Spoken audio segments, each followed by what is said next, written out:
अब सेकंड जो है वो है हज़्म कबीदी, यानी वो हज़म जो कबीद यानी लीवर से रिलेटेड होगा, जिसको हम हेपेटिक डाइजेशन कहेंगे। तो पहले नंबर पे जो हम डाइजेशन पढ़ रहे थे वो क्या था, मेदी था, जो पूरा एलिमेंट्री कैनाल में जो है उससे रिलेटेड था। अब है कबीदी, यानी जो लीवर से रिलेटेड होगा।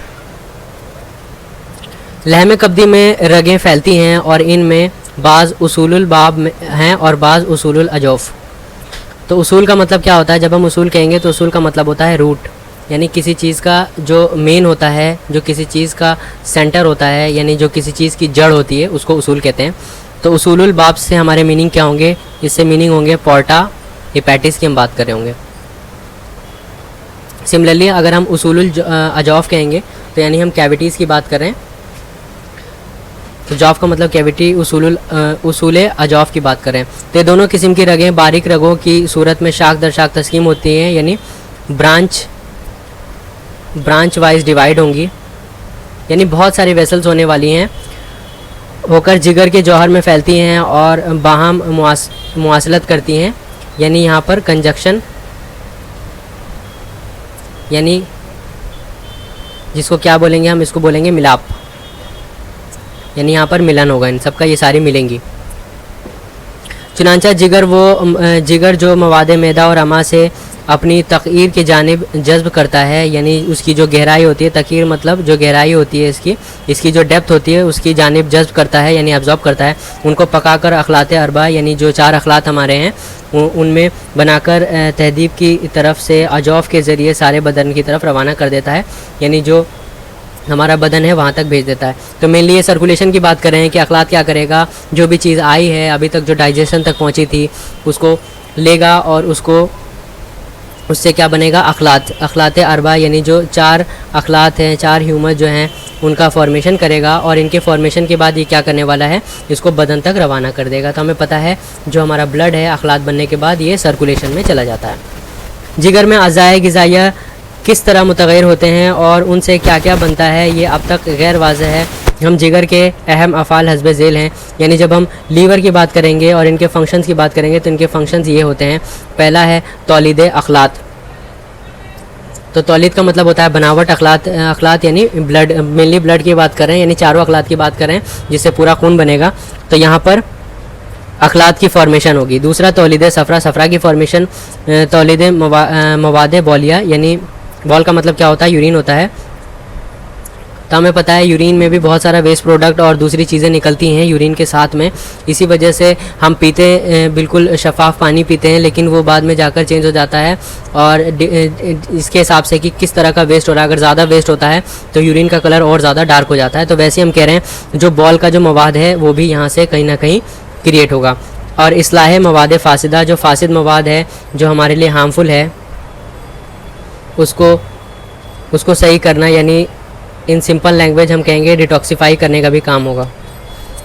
तो अब सबसे पहला फंक्शन इसका देखते हैं जो हमारे किससे रिलेटेड है, लीवर से रिलेटेड है, जो है तौलीद अखलात अरबा, यानी जो अखलात हैं उनकी तौलीद करना, उसको क्रिएट करना, उनको बनाना। शेख लिखते हैं कि जिगर वो उज़ू है जो अखलात अरबा पैदा करता है, यानी जो हमारे 4 अखलात हैं उनको बनाता है, इसकी तकमील करता है, यानी इसको किस तरीके से बनाएंगे इसकी बनावट से रिलेटेड होता है। और जिगर में जो क़ुव्वत मुग़य्यरा पाई जाती है वो ऐसा वसी और मुफीद अमल करती है जिससे सारा बदन फ़वाइद हासिल करता है, यानी इनकी वजह से जो अखलात पूरी बॉडी में जाते हैं और उनसे फ़ायदा होता है।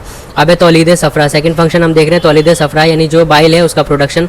तो जिगर में जो सफ़रा तैयार होता है, यानी जो बाइल बनता है, उसका कुछ हिस्सा खून में शामिल हो जाता है, यानी डायरेक्ट ब्लड में मिक्स हो जाएगा और उसको हम क्या बोलेंगे, सरीरा बोलेंगे। और कुछ हिस्सा जो है मरारा यानी गॉल ब्लैडर में और अमा की तरफ जाता है, यानी इंटेस्टाइन की तरफ जाएगा और गॉल ब्लैडर में स्टोर हो जाएगा। तो ये भी हम मॉडर्न के हिसाब से जानते हैं कि गॉल ब्लैडर में बाइल का स्टोरेज होता है जिसको हम जहीरा कहेंगे। तो एक तो सरीरा है जो खून में डायरेक्ट मिक्स हो गया और एक सफ़रा जहीरा है जो गॉल ब्लैडर में जाके स्टोर हो गया या फिर अमा में चला गया, यानी इंटेस्टाइन तक चला गया। नेक्स्ट हम देख रहे हैं तौलीद मवाद अखलात बौलिया, यानी बॉल में भी इसके कुछ मैटर जाने वाले हैं। तो जिगर की क़ुव्वत मुग़य्यरा के अमल में अखलात बौलिया भी बनते हैं, यानी वो चीज़ें जो हमारे यूरिन में एक्सक्रीट होंगी, जिन्हें गुर्दे छान कर, यानी जो हमारी किडनी है वो क्या करेगी, उसका प्यूरिफिकेशन करके ब्लैडर की तरफ रवाना कर देगी। शेख ने इस अमल को तमीज़ बॉल बोला है, इसको तमीज़ बॉल बोला जाता है, यानी मेनली बॉल का फॉर्मेशन में किस तरीके से वर्क आता है इसकी बात ये बोल रहे हैं।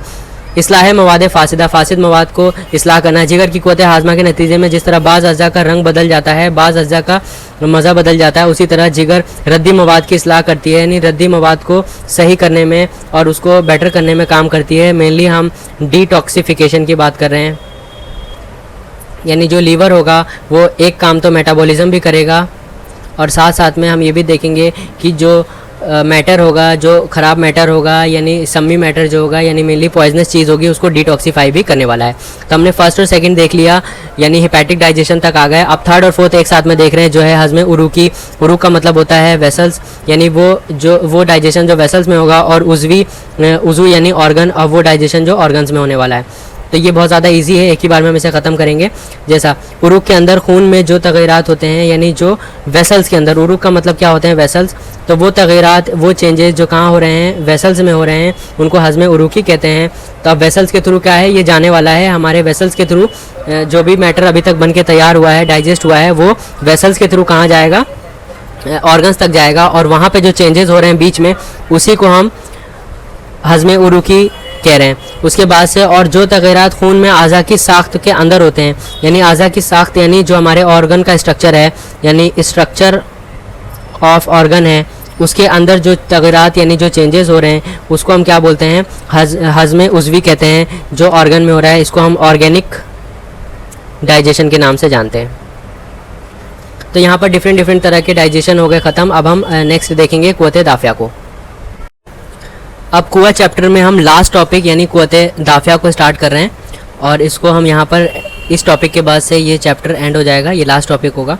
तो जो क़ुव्वत दाफ़िया है, हम इसको पहले से जान रहे हैं कि इसको हम एक्सपल्सिव फैकल्टी बोलते हैं, यानी वो पावर जो वेस्ट को एक्सपल्जन करेगा, वेस्ट का एक्सपल्जन करेगा, वेस्ट को हमारी बॉडी से बाहर निकालेगा। क़ुव्वत दाफ़िया मंदरजा ज़िल फुज़लात को दफ़ा करता है, यानी कौन कौन से तरीके के जो वेस्ट हैं वो बाहर जाते हैं हमारी बॉडी में। तो हम इसको एक एक करके देखते हैं। सबसे पहले हम देख रहे हैं वो फुज़लात जो तग़ज़िया बख्शने की सलाहियत नहीं रखते, वो खारिज हो जाते हैं। तो वो वेस्ट, वो फुज़लात, यानी हम उन वेस्ट की बात कर रहे हैं जो तग़ज़िया नहीं बख्श सकते, यानी हमारी बॉडी को न्यूट्रिशन नहीं प्रोवाइड करा सकते। तो हमने देखा कि हमने बॉडी जो भी हमने फूड का इंटेक किया था, उसमें से वो पार्ट जो तग़ज़िया के लिए यूज़ हो गया, न्यूट्रिशन के लिए, वो तो हमने न्यूट्रिशन में यूज़ कर लिया, हमारी बॉडी में चला गया। और जो पार्ट तग़ज़िया बख्श नहीं पाया, यानी जो न्यूट्रिटिव फंक्शन जिसका नहीं था, उसको हमने बॉडी से खारिज कर दिया। अब सेकंड वो देखते हैं कि वो रकीक फुज़लात। तो रकीक का मतलब होता है थिन, यानी वो फुज़लात जो जिनकी कंसिस्टेंसी कैसी है, वो थिन है, यानी पतली कंसिस्टेंसी वाले हैं, जिनकी हाजत बदन को नहीं होती, पेशाब की शक्ल में खारिज हो जाते हैं, यानी यूरिन के साथ में एक्सपेल हो जाते हैं, एक्सपेल विद यूरिन के साथ में एक्सपेल हो जाते हैं। बॉल में दीगर फुज़लात के साथ पानी की मिकदार ज़्यादा होती है। तो हमें पता है जो हमारा यूरिन होता है उसमें अच्छा खासा वाटर होता है, जिसमें उस वाटर में क्या होता है, सारे जो भी फुज़लात हैं वो उसमें मिक्स हो जाते हैं और हमारी बॉडी से बाहर निकल जाते हैं, जो ग़िज़ा को बारीक उरूक में नफूज़ कराता है, यानी पेनिट्रेट कराता है, और हज़्म तग़य्युर में भी सहूलत देता है। तो ये वाटर क्या करने वाला है, ये वाटर हमारे हाजमे में और चेंजेस वगैरह में भी फ़ायदा देगा। मुख्तलिफ साख्तों की फुज़लात को अपने में हल कर लेता है, और आखिर में बशक्ल बॉल यानी यूरिन की सूरत में खारिज हो जाता है। और कुछ पानी पसीने के ज़रिए भी खारिज होता है, यानी स्वेट। हमें पता है स्वेट के साथ भी बहुत सारा वेस्ट बाहर निकलता है, जिसके साथ जिल्द की फुज़लात यानी जो स्किन का वेस्ट होता है वो स्वेट के साथ में निकल जाता है। अब थर्ड हम देखते हैं वो फुज़लात जो किसी उज़ू के तग़ज़िया के बाद उसी उज़ू से हासिल होते हैं, उस उज़ू से हासिल होते हैं, यानी जब जो उज़ू था, ऑर्गन था, उसने न्यूट्रिटिव फंक्शन कर लिया, उसने न्यूट्रिशन हासिल कर लिया, उसके बाद भी कुछ फुज़लात निकलेंगे। एग्ज़ाम्पल जैसे दूध, तो जो ब्रेस्ट है उससे दूध का यानी मिल्क का प्रोडक्शन हुआ, और मनी जो है खुसियतैन से, यानी जो सीमेन का प्रोडक्शन हुआ टेस्टिकल से। ये दोनों मादे बिलहाज़ जौहर फुज़लात सालिया होते हैं। तब इन फुज़लात की ख़ास बात यह है कि ये फुज़लात कैसे हैं, साले हैं। साले का मतलब क्या होता है, गुड होते हैं, यानी अच्छा। ये ऐसे फजलात हैं जो हमारी बॉडी के लिए जो जिसको हम देखें तो ये हमारे फ़ायदेमंद है हमारे लिए। आमतौर पे हम देख रहे हैं कि जब भी हम फजलात की बात कर रहे थे, वेस्ट मटेरियल था, तो ये जो ऐसा फजला होगा जो क्या होगा, साले होगा, हमारे लिए फ़ायदेमंद होगा। इनको तबीयत ख़ास मकासद के लिए यानी कुछ स्पेशल फंक्शन के लिए, तो हम पहले से ही जानते हैं कि मिल्क का फंक्शन क्या होता है और साथ साथ में सीमेन का फंक्शन क्या होता है। तो इनके लिए कुछ खास फंक्शन के लिए इसको बनाया जाता है, पैदा करती है और क़ुव्वत दाफ़िया उनको जिस्म से दफ़ा यानी बाहर निकाल देती है। इस तरह जिगर से जो कारआमद अज़्ज़ा यानी अखलात पैदा होते हैं खून के बहाव में शामिल हो जाते हैं। तो इस तरीके से हम देख रहे हैं कि फजलात, तो अब हम फजलात को वैसे तो आमतौर पर वेस्ट हम जानते हैं, लेकिन फजलात को दो किस्म में बांट देते हैं, यानी इसके दो टाइप्स होंगे। पहले वो फजला जो साले होंगे, सालेहा यानी फजला सालेहा, जिसको हम गुड वेस्ट बोलेंगे, यानी वो वेस्ट जो हमारे लिए वो फजला जो अच्छे होंगे हमारे लिए साले होंगे। और एक फजला रद्दिया जो मेनली वेस्ट होने वाला है। तो जो आज़ा की परवरिश में, तो फजला सालिया के जो आज़ा की परवरिश में सर्व करते हैं यानी खर्च होते हैं, जिसमें जुज़े बदन होने की सलाहियत होती है यानी बदन का पार्ट बनने की सलाहियत होती है। और एक फजला वो होंगे जो रद्दी होंगे, वेस्ट होंगे, जो हमारे किसी काम के नहीं होंगे, जुज़े बदन बनने की सलाहियत नहीं होती, बल्कि अगर वो किसी साख्त में जमा हो जाएँ तो दफ़ा ना हो तो मुख्तलिफ़ आफ़ात व अमराज पैदा करते हैं। अगर वो हमारे बॉडी में आ जाते हैं तो ये क्या करेंगे, डिजीज़ कॉज करेंगे। यानी अगर मॉडर्न के हिसाब से देखें तो एक वेस्ट होगा, लेकिन हम यूनानी के हिसाब से देखें तो फजलात जो हैं यानी जो भी चीज़ हमारी बॉडी न्यूट्रिटिव फंक्शन के बाद में जो निकाल रही है वो ही मेनली फजला है। तब उसमें कुछ कारआमद हो सकते हैं जिसको हम फजला सालिया बोलेंगे, और एक बिल्कुल ही बिना काम के होंगे जो फजला रद्दिया में आ जाएंगे। अब फजलात सालिया अगर एतदाल से ज़्यादा खारिज होते हैं तो बदन के अंदर ज़ोफ़ और नकाहत पैदा हो जाता है, और इसी लिहाज से इनको फजलात सालिया कहते हैं। तो जो फजलात सालिया होते हैं यानी जो गुड हमारे लिए फ़ायदेमंद होते हैं, तो उनका यानी जो वेस्ट जो बाई प्रोडक्ट बना है, तो मेनली हम फजलात को यहाँ पर बाई प्रोडक्ट बोलें तो ज़्यादा बेटर रहेगा। तो वो बाई प्रोडक्ट जो बना है, और अगर वो एतदाल से ज़्यादा यानी नॉर्मल जितना प्रोड्यूस होना चाहिए उससे ज़्यादा प्रोड्यूस होगा तो उससे क्या होगा, ज़ोफ़ यानी वीकनेस पैदा होगी। यानी मेनली ये कहना चाह रहे हैं कि अगर इसमें ज़्यादा, क्योंकि इन सब चीज़ों के बनाने में भी कहीं ना कहीं हमारे मैटर जो हमारा ग़िज़ा होती है वो कहीं ना कहीं खर्च होती है, तो जितना ज़्यादा बनेगा उतना ज़्यादा खर्च होगा। तो अगर ये ज़्यादा बनने लगता है तो वीकनेस एंड डेबिलिटी कॉज करेगा। अब आते हैं हम मसाले के फजलात। तो जो भी ये बाई प्रोडक्ट या फिर वेस्ट जो निकल रहा है, इसके रूट्स की हम बात करते हैं, यानी किस तरीके से ये बाहर निकलता है। तो जो क़ुव्वत दाफ़िया है यानी बाहर निकालने की क़ुव्वत, जो एक्सक्रीटरी पावर है जो हमारी को इन्हीं रास्तों से दफ़ा करती है, यानी उन रास्तों से, उन रूट से इनको बाहर निकालेगी जो उसके लिए तबई तौर पर मखसूस होते हैं, ख़ास होते हैं। यानी कुछ स्पेशल रूट से जो नेचुरल होते हैं उन्हीं से चीज़ों को बाहर निकाला जाता है। जैसे डिफरेंट वेस्ट जो हैं अलग अलग तरीके से निकलते हैं। जैसे हम देख रहे हैं कि हमारे वेस्ट के तौर पर हमारे पास में स्टूल होता है, यूरिन होता है। सिमिलरली हम एक और चीज़ देखते हैं, स्वेट भी होता है। तो अलग अलग तरीके से वेस्ट जो है निकलते हैं। मसलन बॉल मसाना की तरफ दफ़ा होती है, तो यानी जो यूरिन है वो किस तरफ जाएगी, यूरिन जो है वो ब्लैडर की तरफ जाएगी, यानी यूरिन का निकलने का जो रास्ता होगा वो डिफरेंट होगा। मजरा बॉल के ज़रिए खारिज होता है, यानी यूरिनरी ट्रैक्ट के थ्रू ये बाहर निकलेगा। बराज माए मुस्तकीम यानी रेक्टम की तरफ दफ़ा होता है और मकद से खारिज होता है, यानी रेक्टम से बाहर निकालेगा। अमाए मुस्तकीम से जाकर यानी इंटेस्टाइन के थ्रू होता हुआ रेक्टम से खारिज होगा, बाहर निकलेगा। उसके अलावा लेकिन जब इस किस्म के मुनाफिज रास्ते नहीं होते तो क़ुव्वत दाफ़िया फजलात को उज़्व शरीफ से उज़्व खसीस यानी कमतर की तरफ या फिर सख्त उज़्व से नरम उज़्व की तरफ दफ़ा कर देती है। तो अगर ये जो मुनाफिज हैं यानी ये जो रास्ते हैं, ये जो रूट्स हैं, इनमें क़ुव्वत नहीं होते, यानी अगर इनमें कुछ प्रॉब्लम आ जाती है या ऑब्स्ट्रक्शन आ जाता है तो फजलात जो है वो क्या करती है हमारी बॉडी, तो क्योंकि फजला जो वेस्ट है वो हमारे लिए दिक्कत करेगा तो उसको क्या करा जाता है, उज़्व शरीफ से उज़्व खसीस यानी कोई कमतर उज़्व, ऐसा उज़्व यानी ऐसा ऑर्गन जो कमतर होता है, बहुत ज़्यादा इंपॉर्टेंट। जैसे हम देख रहे हैं कि वाइटल ऑर्गन्स जो हैं वो बहुत ही ज़्यादा इंपॉर्टेंट है, जैसे हार्ट हो गया, हमारा ब्रेन हो गया, सिमिलरली हम लीवर हो गया, और उसके अलावा कुछ नॉर्मल उज़्व जो हैं जो बहुत ज़्यादा इंपॉर्टेंट नहीं है, तो उनकी तरफ अगर फजलात जाते हैं तो ऐसा समझ लीजिए कि हमारे वाइटल ऑर्गन्स को बचाने के लिए हम कुर्बानी दे रहे हैं जो छोटे छोटे ऑर्गन्स हैं उनकी, तो उस तरफ ये दफ़ा हो जाते हैं। लेकिन अगर आमतौर पर सारी चीज़ें नॉर्मल हैं तो नॉर्मल रास्तों के थ्रू हमारे जो फजलात निकलते हैं। हत्ताउल इम्कान क़ुव्वत दाफ़िया फजलात के तबई रुख को बदला नहीं करती, लेकिन आमतौर पे नहीं बदलती। लेकिन वही बात है कि अगर ज़रूरत पड़ी तो हम किसी ऐसे ऑर्गन को शहीद करेंगे जो हमारे लिए बहुत ज़्यादा इंपॉर्टेंट ना हो।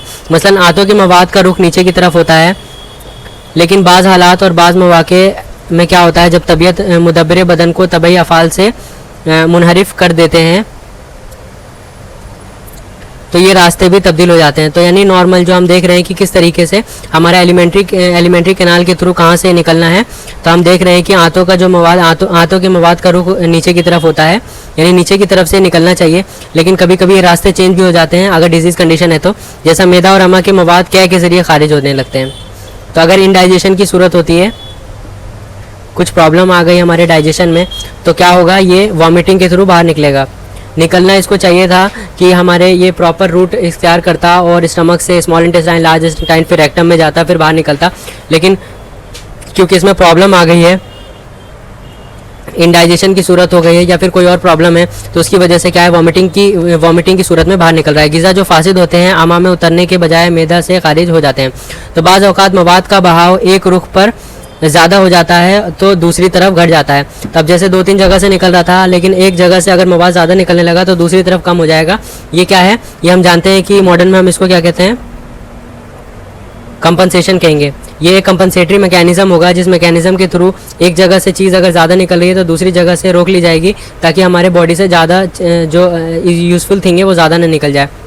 जैसे डिहाइड्रेशन के केस में हम देखते हैं कि जो हमारा जो यूरिन होता है उसकी क्वांटिटी कम हो जाती है और वो ज़्यादा उसका रंग जो है वो बहुत ज़्यादा गाढ़ा हो जाता है, क्योंकि बॉडी क्या करती है, वाटर को ज़्यादा से ज़्यादा रोकने की कोशिश करती है ताकि हमारे जो सिस्टम है वो सही से काम करे। मसलन जब दस्त ज़्यादा आने लगते हैं, यानी अगर दस्त परगेशन ज़्यादा हो रहा है, तो इस सूरत में क्या होगा, पेशाब रुक जाता है। तो पेशाब कम निकलेगा, क्यों कम निकलेगा, ताकि जो हमारा वाटर है उसका एक्सपल्जन कम हो जाए, क्योंकि उस वाटर की हमारी बॉडी को ज़रूरत है। इसलिए कि रतूबत माई दस्तों के ज़रिए खारिज हो रही है, यानी पहले से ही पानी दस्त के ज़रिए ज़्यादा खारिज हो रहा है, जैसा कॉलरा वगैरह के केस में होता है, जैसा हैज़ा की हालत में होता है। इसी तरह जब पसीना बढ़ता है तो पेशाब कम हो जाता है। तो ऐसे ही स्वेट का, अगर स्वेट इंक्रीज़ हुआ तो हम देख रहे हैं कि एक तरफ स्वेट के ज़रिए क्या हो रहा है, हमारी बॉडी का जो वाटर है वो बढ़ जा रहा है। तो इस केस में भी क्या होगा, यूरिन जो है वो कम हो जाएगा। ये हमारी बॉडी का मैकेनिज़्म होगा जिसके थ्रू वो पानी को बचाएगा। अब जैसा कि मौसम सैफ यानी गर्मी में होता है, तो गर्मी में स्वेट बढ़ गया तो यूरिन कम हो जाएगा, और इसकी वजह से यूरिन जब कम होगा तो हम देखेंगे कि डिहाइड्रेशन की सूरत में क्या हुआ करता है, हमारा जो यूरिन है वो जर्दी माइल हो जाता है, यानी येलोइश हो जाता है। और जितना ज़्यादा डिहाइड्रेशन होगा उतना ही ज़्यादा ये और गाढ़ा कलर होगा इसका। जब पसीना घटता है तो पेशाब बढ़ जाते हैं। तो हम देखेंगे सरमा यानी विंटर सीज़न में क्या होने वाला है, हमारा जो पसीना है वो घट गया है, तो इस केस में पेशाब जो है बढ़ जाता है, हमें बार बार जाना पड़ता है, जैसा कि मौसम में शिता यानी सरमा में होता है, यानी विंटर सीज़न में होता है। तो यहाँ पर ये हमारा कुआं चैप्टर जो है कंप्लीट हो चुका है। अब इसके बाद नेक्स्ट टॉपिक हम उम्र तबैया का लेंगे।